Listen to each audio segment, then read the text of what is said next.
Hey everyone, welcome to this explainer. Today we're doing something really exciting. We are peeling back the incredibly complex layers of Fiji. We're going to move way beyond those glossy, picture-perfect postcard images to uncover a reality that is rich, turbulent, and honestly just absolutely fascinating. Now, when you hear Fiji, what pops into your head? Is it just a tourist paradise? Well, for the 70% of visitors who go there on holiday, it absolutely is a serene, tropical getaway. But is that the whole story? No way. There's a profound paradox at play here, and we're going to unpack exactly what that means. Let's quickly run through our roadmap for today. We'll start by looking beyond the tourist paradise, then dive into the first settlers and chiefdoms, examine the colonial catalyst, trace the era of independence and upheaval, break down the economy and environment, and finally, look toward Fiji's sustainable future. Okay, let's jump right into Section 1, Beyond the Tourist Paradise, the complex reality of the archipelago. 330. That is a staggering number, right?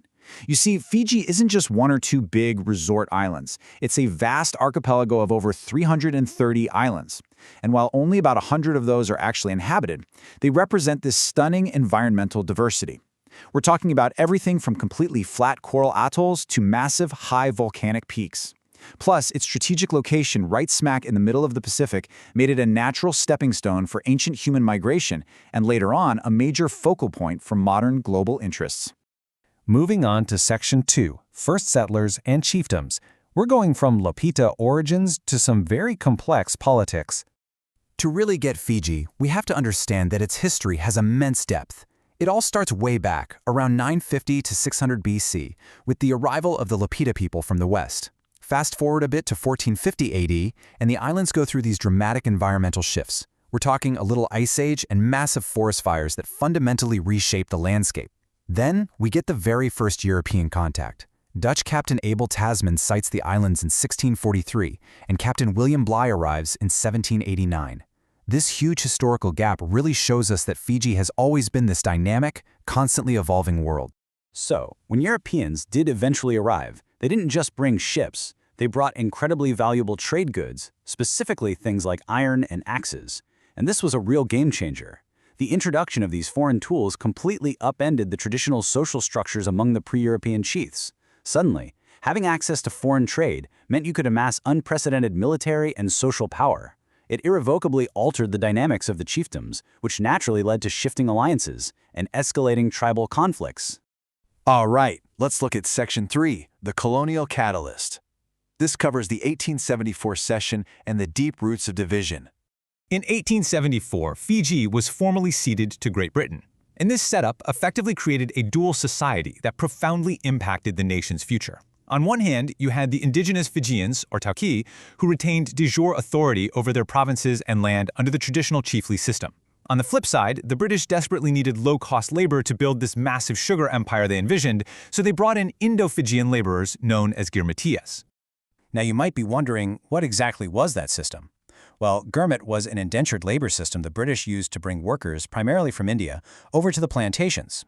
By shifting the economy towards sustainable agriculture, specifically sugar, the British generated immense wealth. But here's the catch. By establishing a system where these two populations, the indigenous landowners and the indentured laborers, were kept economically and socially distinct, they inadvertently sowed the seeds for decades of future ethnic and political isolation. Which brings us to Section 4, Independence and Upheaval, the struggle for balance post-1970. When Fiji finally gained independence in 1970, all those simmering tensions we just talked about, they boiled right up to the surface.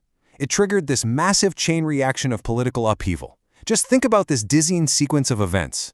In 1987, two military coups replaced a multiracial government. In 1990, a new constitution entrenched indigenous electoral hegemony. Then, in 1997, a revised constitution tried to strike a fairer balance of power, which actually led to the election of Fiji's first Indo-Fijian prime minister. But unfortunately, he was deposed in yet another coup in 2000. And again in 2006, the political order was overturned. This is the direct, incredibly complex legacy left behind by colonialism. To understand just how fragile things became, listen to this quote from our sources. "The efficacy of social justice, national cohesion, continuity, unity, and good governance is resting on both a monitored media and military censors." Wow. That perfectly illustrates how delicately balanced contemporary Fijian politics remains after decades of shifting constitutions and leadership. Navigating multi-ethnic cohabitation in this kind of environment is just unbelievably intricate work. Let's pivot now to Section 5, Economy and Environment, the dual engines and their ecological toll. If you break down what actually keeps the lights on in Fiji today, the economy is heavily dependent on essentially two massive engines. Sugar exports make up roughly 49%, and tourism gross earnings account for about 41%.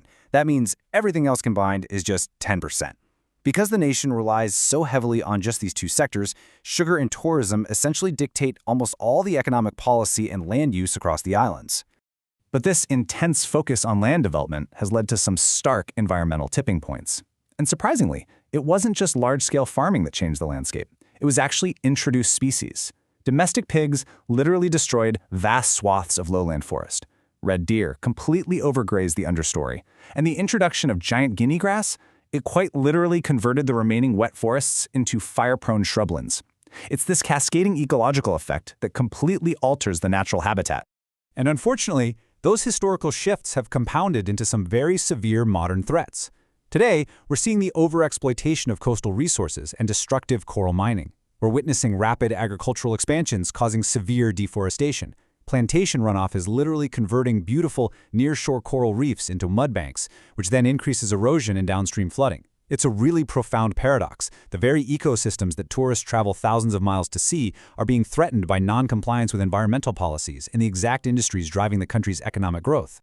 This leads us to our final part, Section 6, Fiji's Sustainable Future, Balancing Tradition, Economy, and Ecology. Fiji is really standing at a crossroads right now. On one hand, there is an intense push for unchecked economic growth. We're talking building more resorts, expanding agriculture rapidly, and opening new mining quarries. But pitted directly against that is the urgent, desperate need for a new sustainable paradigm, one that actively focuses on preserving those fragile coral reefs, reducing severe soil erosion, and aiming for climate neutrality on the global stage. As the source text so poignantly states, sustainable development is about addressing the needs of present generations without compromising the needs of future generations.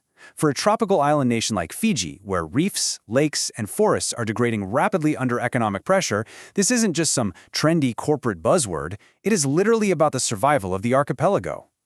So, I want to leave you with one final provocative thought to chew on. How does a nation balance its deep, ancient traditions, a highly complex colonial legacy, and the incredibly urgent reality of a shifting global climate?